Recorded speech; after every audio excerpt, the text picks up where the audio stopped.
Welcome back mga kaaldab. Ito na naman po ang inyong lingkod, si Mr. Destiny. At magbibigay po tayo ng pinakamainit na update po ngayon sa social media.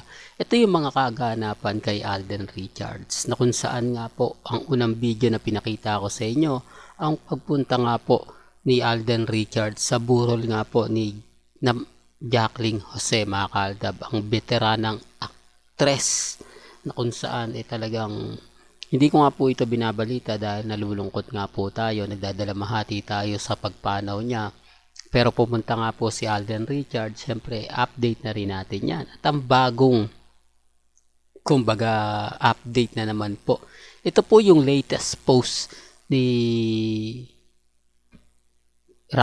Maris Racal sa kanyang Instagram na kung saan nga po mga kaaldab talagang napakarami ang nag-react mga kaaldab. Sabi ko nga po sa inyo dito, marami na namang issue ang kakalat, marami na namang issue ang magsasabi ng ganito, magsasabi ng ganyan, di po ba? Sabi ko nga po sa inyo dito po sa channel ni Mr. Destiny, kung ano lang po ang latest, kung ano lang po yung trending, yun lang naman po yung inaatid natin, di po ba? Alam ko magkakaroon na naman to ng issue mga kaaldab. Alam nyo naman na kumbaga lahat ng naliling kay Alden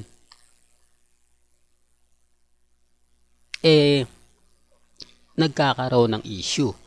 O sa mga nagtatanong, bakit hindi nga po ba si Andrea Brillantes ang kasama ni Alden Richards? Ito yung gusto kong sabihin nung una mga kaaldab, kaya lang syempre hindi tayo makapagbigay ng update hanggang wala tayong ebidensya at resibo.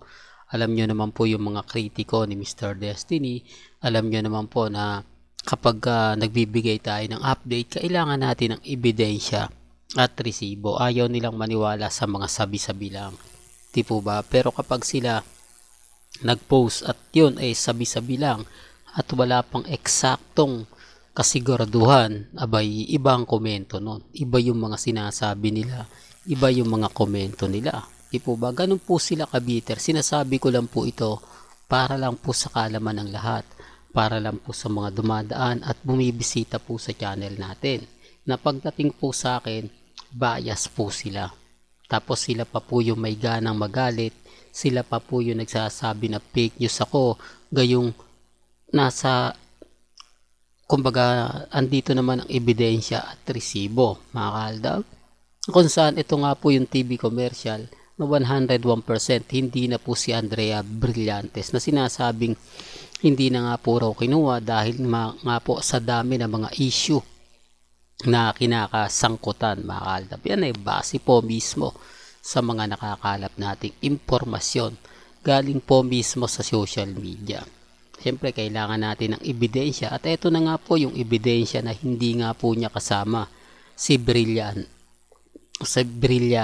Brillantes, di po ba? Pero bago natin ituloy itong mainit na update natin patungkol nga po sa mga issue kay Andrea, kay Alden at kay Maris, kung bago ka lang sa channel na to at isa kang true-blooded Aldab Nation na nagmamahal po kila Mengay at Isoy, tama po ang channel na pinuntahan mo, kaya consider na po kitang bagong subscriber at huwag mong kalimutang i-share ang mga video po natin sa mga mami, sa mga titas at sa mga senyor. Well, sa pagpanaw nga po ni Jacqueline Jose mga kaaldab, marami pong nag-post, marami pong nag-condolence, di po ba, na kung saan isa na nga po doon si Alden Richards. Pero gaya ng sinabi natin, hindi lang post, literal pa pong pumunta si Alden Richards. Kaya nga sabi ko sa inyo, may mga bagay-bagay po na may mga point na mga kaaldab na talagang mapapaisip naman po kayo. May mga point na talagang ang buhay nga po talaga natin kumbaga hindi natin masasabi, di po ba? Hindi natin alam kung ano mangyayari bukas sa makalawa, di po ba? Kaya ang sabi ko sa inyo mga kaaldab, kampante lang, di po ba? Sa mga may mga maintenance dyan na mga mamis, mga titas, mga senyor, lagi nyo pong iinumin yan. Huwag nyong kakaligtaan. Kahit sabihin na natin na wala, maigi na. Pag sinabi kasing maintenance, kailangan tuloy-tuloy. Di po ba? Pero ibahin natin yung topic. Tanong natin mga kaaldab yung mga issue na kumakalat ngayon sa Facebook at sa Instagram patungkol po kay Congressman at kay Maine. Siguro naman po nakita nyo na yon. Siguro naman po nabasa nyo na yung mga article na nakapaloob doon. Kaya ang sabi ko sa inyo, pag sila okay lang. Pag tayo, kailangan mo ng ebidensya at resibo. Kailangan mo magpakita.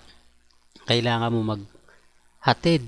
Di po ba? Kaya sabi ko sa inyo, nagugulat na lang po ako na may mga ganyang bagay na, oh Mr. Destiny, may na ano kaming ganito, may ano kaming ganyan. Di po ba?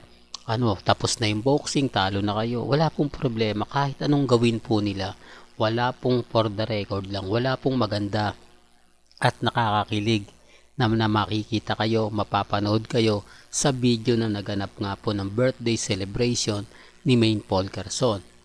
Para lang klaro, para lang po sa mga dumadaan at sa mga bumibisita. Lahat po ng mga post ng mga malalapit, kaibigan, wala pong ganon.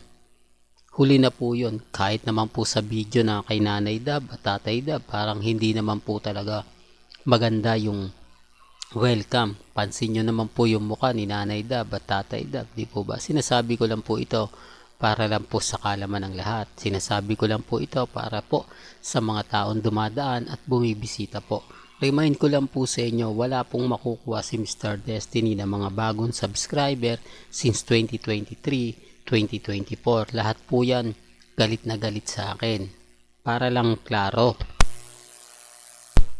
Para lang po malinaw kasi sinasabi nila na humahatak lang daw po ako ng followers. Hindi po. Mas maganda pa nga po ang followers ko since 2015 hanggang 2019. Lahat yan hindi na nagtatanong. Lahat yan may sari-sariling kwento, may sari-sariling mga hindi makakalimutang karanasan sa loob po ng Broadway at sa Philippines Arena. Well, hanggang dito na lang po ang ating latest updates. Kaya kung gusto nyo pa po ng pinaka-latest at sariwang update, abay tumutok lang po kayo dito po sa channel ni Mr. Destiny para updated po kayo sa mga bago at sa mga latest nga po na i-upload po natin maya-maya lang. Hanggang sa muli, salamat po sa panonood at pakikinig.